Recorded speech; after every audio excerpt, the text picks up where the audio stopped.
Hello viewers, আসসালামু আলাইকুম। Welcome back to my channel. আজকে আবারও সবাইকে স্বাগতম জানাচ্ছি আমার নতুন আরও একটি রেসিপি দেখার জন্য। আজকে শেয়ার করব হাফ কাপ আটা দিয়ে তুলার মতো নরম তুলতুলে গোলাপ জামুন মিষ্টি তৈরির রেসিপি। যারা মিষ্টি তৈরি করতে গিয়ে বারবার ব্যর্থ হয়েছেন তারা আমার আজকের রেসিপিটি শেষ পর্যন্ত দেখলে ইনশাল্লাহ সবাই পারফেক্ট গোলাপ জামুন মিষ্টি তৈরি করতে। মিষ্টিগুলো যেমন নরম তুলতুলে হবে তেমনি ভাঙবেও না আর শক্তও থাকবে না। মিষ্টিগুলোর ভিতরটা হবে অনেক বেশি সফট, মুখে দিলেই কিন্তু মিলিয়ে যাবে। আর এই মিষ্টিগুলো একবার খেলে মুখে স্বাদ লেগে থাকবে, এতটাই মজার হয়। তাই ভিডিওটি লাস্ট পর্যন্ত দেখতে থাকুন, আশা করছি সবার কাছে ভীষণ ভালো লাগবে। ভালো লাগলে প্লিজ একটি লাইক দিয়ে চ্যানেলটিকে সাবস্ক্রাইব করে দিবেন আর পাশে থাকা বেল আইকনটি প্রেস করে দিতে পারেন যেন পরবর্তী ভিডিও নোটিফিকেশন সবার আগে পৌঁছে যায়। তাহলে চলুন দেখে নেওয়া যাক মিষ্টিগুলো কিভাবে তৈরি করছি। মিষ্টি তৈরি করার জন্য প্রথমে আমাদের খামিরটা তৈরি করতে হবে। তার জন্য এখানে দেখুন চুলায় একটা কড়াই বসিয়ে দিয়েছি। এখন এই কড়াইটার মধ্যে আমি নিয়ে নিচ্ছি 2 কাপ পরিমাণ লিকুইড ঘন দুধ। এখানে আমি 2 কেজি পরিমাণ দুধ জাল করে 2 কাপ করে নিয়েছি। আজকের মিষ্টির জন্য আমি দুধটাকে একেবারে ঘন করে নিয়েছি। দেখুন দুধটা কড়াইয়ের মধ্যে নিয়ে নেওয়া হয়ে গিয়েছে। এখন আমি একটা হাতার সাহায্যে অনবরত নেড়ে চেড়ে এটাকে ফুটিয়ে নিব। যেহেতু দুধটা অনেক বেশি ঘন তাই এটাকে আমাদের অনবরত নাড়তে থাকতে হবে, তা না হলে দুধটা কিন্তু তলানিতে লেগে যাওয়ার চান্স থাকবে।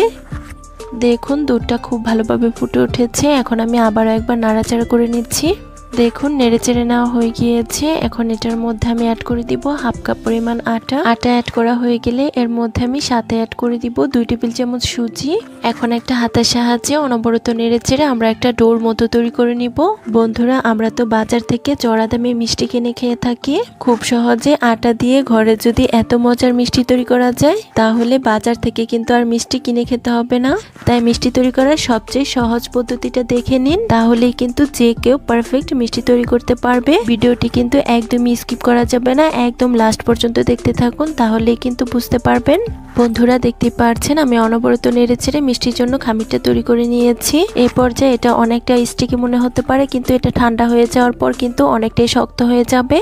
এখন মিষ্টির খামিরটা আমরা অন্য একটা পাত্রে নিয়ে নিব। তার জন্য এখানে দেখুন একটা মিক্সিং বোল নিয়েছি আর এটার মধ্যে আমি মিষ্টির খামিরটাকে নিয়ে নিচ্ছি। এ পর্যায়ে মিষ্টির খামিরটা কিন্তু অনেকটাই গরম রয়েছে, তাই এটাকে আমাদের একটু ঠান্ডা করে নিতে হবে। তবে একেবারে ঠান্ডা করা যাবে না, হাতে সহনীয় অবস্থায় আমরা কিন্তু এটাকে মিষ্টির জন্য তৈরি করে নিব। আমি এটা 3 থেকে 4 মিনিটের মতো রেস্ট রেখে তারপর আমরা এটাকে খুব ভালোভাবে মথে মিষ্টির জন্য তৈরি করে নিব।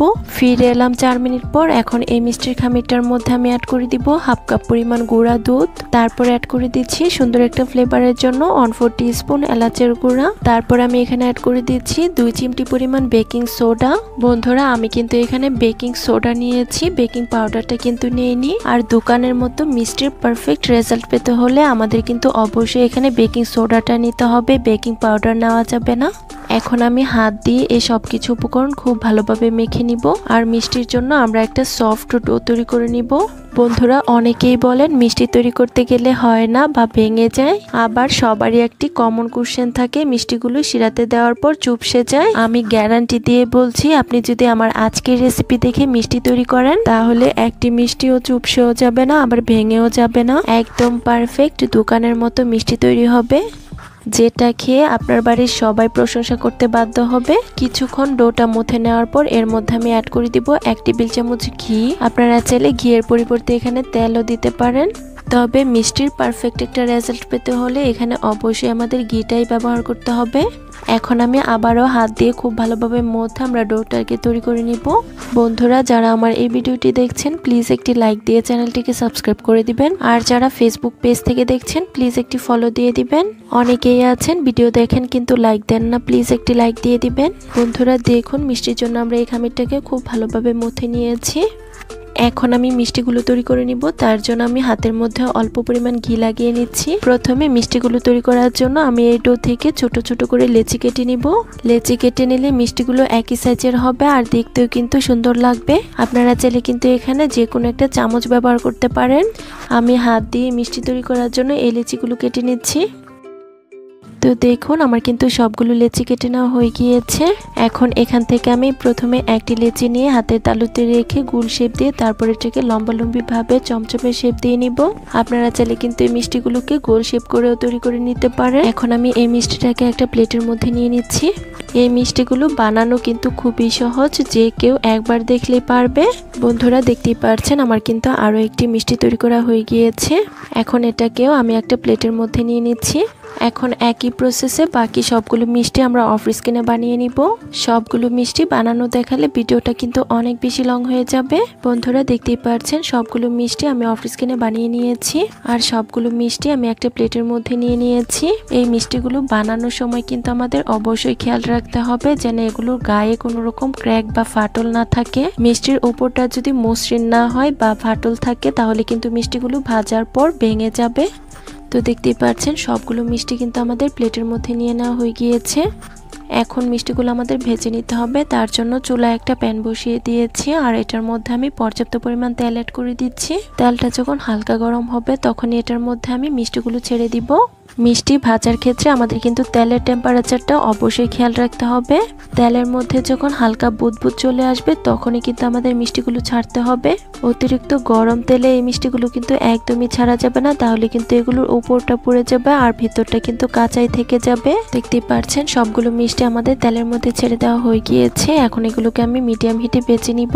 মিষ্টিগুলো তেলে ছাড়া সঙ্গে সঙ্গেই কিন্তু আমাদের কোনো রকম নাড়ানাড়ি করা যাবে না, তাহলে কিন্তু মিষ্টিগুলো ভেঙে যাবে। 2 থেকে 3 মিনিট পর একটা হাতার সাহায্যে মিষ্টিগুলোকে আলতো হাতে একটু নাড়িয়ে আর মিষ্টিগুলোর আমি একটি সাইড উল্টে দিব। মিষ্টিগুলো যখন হালকা ভাজা হতে শুরু করবে তখন আমি হাতার সাহায্যে অনবরত নাড়তে থাকবো। আর এ পর্যায়ে মিষ্টিগুলো কিন্তু কোনো রকম নাড়ানাড়ি বন্ধ করা যাবে না, তাহলেই কিন্তু সবগুলো মিষ্টির কালার একই রকম হবে। আমি আজকের মিষ্টিগুলো একটু ডার্ক করে ভাজবো, মানে কালো জাম যেভাবে ভাজে ঠিক একইভাবে এই মিষ্টিগুলোকে ভেজে নিব। তো বন্ধুরা দেখতেই পাচ্ছেন মিষ্টিগুলোর মধ্যে কিন্তু খুব সুন্দর একটা কালার চলে এসেছে। এখন এই মিষ্টিগুলো আমি খুব ভালোভাবে তেল ছড়িয়ে তুলে নিব। বন্ধুরা দেখুন সবগুলো মিষ্টি আমাদের খুব ভালোভাবে তেল ছড়িয়ে তুলে নেওয়া হয়ে গিয়েছে। এখন মিষ্টির জন্য আমরা একটা শিরা তৈরি করব। তার জন্য চুলায় একটা প্যান বসিয়ে দিয়েছি। এখন এই প্যানটার মধ্যে আমি অ্যাড করে দিচ্ছি 1 কাপ পরিমাণ চিনি। তারপর এর মধ্যে আমি অ্যাড করে দিচ্ছি 2 কাপ পরিমাণ পানি। মানে এখানে আমি যতটুকু চিনি নিয়েছি তার ডাবল আমি পানি অ্যাড করছি। তারপর আমি এখানে অ্যাড করে দিচ্ছি 2টা এলাচ, আর এলাচের মুখটাকে আমি একটু ফাটিয়ে দিয়েছি। এখন একটা হাতার সাহায্যে অনবরত নেড়েচেড়ে পানির সাথে চিনিটাকে খুব ভালোভাবে মিশিয়ে নিচ্ছি। দেখুন নেড়েচেড়ে মেশানো হয়ে গিয়েছে। এখন এই চিনির শিরাটা খুব ভালোভাবে ফুটে ওঠা পর্যন্ত অপেক্ষা করব।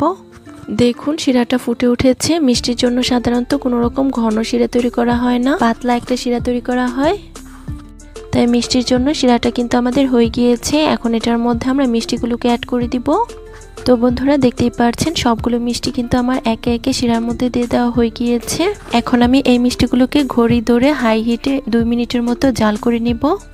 আপনারা চাইলে কিন্তু শিরাতে মিষ্টিগুলো দেওয়ার পর জাল না দিয়েও রেস্টে রেখে দিতে পারেন, তবে সেক্ষেত্রে কিন্তু মিষ্টিগুলো অনেক সময় ধরে রেস্টে রাখতে হবে। তো বন্ধুরা মিষ্টিগুলো আমি হাই হিটে 2 মিনিটের মতো জাল করে নিয়েছি।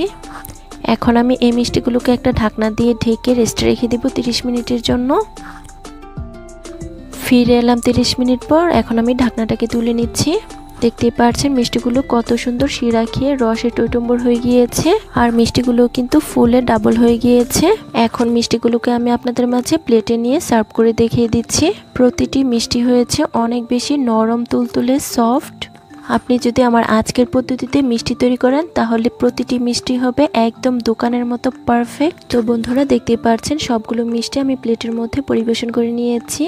বন্ধুরা দেখতেই পাচ্ছেন গোলাপ জামুন মিষ্টিগুলো দেখতে কি অসম্ভব লোভনীয় হয়েছে। বন্ধুরা মিষ্টিগুলো এতটাই লোভনীয় ছিল, সার্ভ করার আগে 4 থেকে 5টি মিষ্টি আমার খাওয়া হয়ে গিয়েছে। আমি একটি মিষ্টি আপনাদের মাঝে কেটে শেয়ার করছি আর দেখিয়ে দিচ্ছি ভিতরটাও কত সুন্দর হয়েছে। মাত্র হাফ কাপ আটা আর অল্প কিছু উপকরণ দিয়ে এভাবেও যে এত টেস্টি মিষ্টি তৈরি করা যায় ভাবতেই কিন্তু অবাক লাগছে। আশা করছি আমার আজকের গোলাপ জামুন মিষ্টি তৈরির রেসিপি সবার কাছে অনেক ভালো লেগেছে। রেসিপি ভালো লাগলে চ্যানেল সাবস্ক্রাইব করে সাথে থাকবেন। ধন্যবাদ সবাইকে। আল্লাহ হাফিজ।